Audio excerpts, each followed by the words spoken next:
If your audio waveforms are showing in Adobe Premiere Pro but you still can't hear anything, don't worry. This is usually a settings issue and it can be fixed pretty quickly. In this video, I'll walk you through the most common reasons Premiere Pro sound stops working, and I'll show you exactly how to get your audio playing again. If this tutorial helps, make sure to hit like and subscribe for more quick Premiere Pro fixes and editing tips.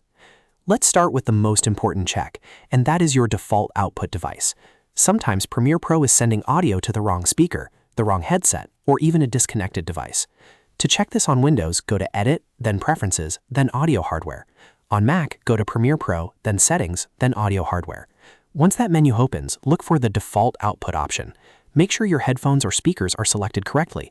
If you are on Windows, another thing worth trying is changing the device class to MME if it is not already set that way. In many cases, this alone fixes the problem because it helps Premiere communicate properly with your system audio. Now let's check something simple but very common, which is muted or soloed tracks. If a track is muted, you won't hear it no matter what else you change. In your timeline, look on the left side where the track headers are located. Find the M button for mute and make sure it is not active. Also check the S button for solo. If solo is turned on for one track, Premiere may only play that track and silence everything else.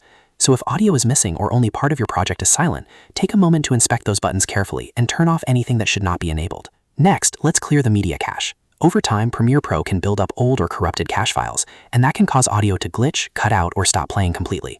To do this, go back into Preferences and choose Media Cache. Then click Delete under Remove Media Cache Files.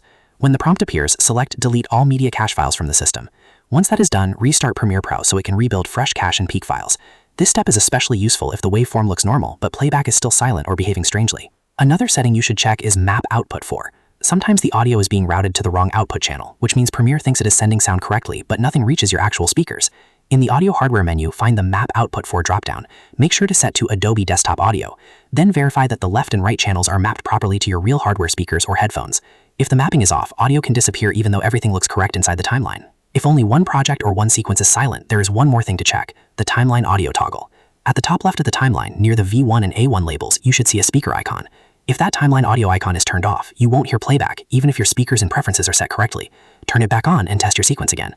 This is a very easy setting to miss, especially if you accidentally clicked it while editing. At this point, one of these fixes usually solves the issue. The best way to test is to play your sequence again from the beginning and listen closely while watching the audio meters. If the meters are moving but you still hear nothing, that almost always points back to output settings, mute and solo states, or the timeline audio toggle. If the meters are not moving at all, then the issue may be with the clip, the track, or the source media itself.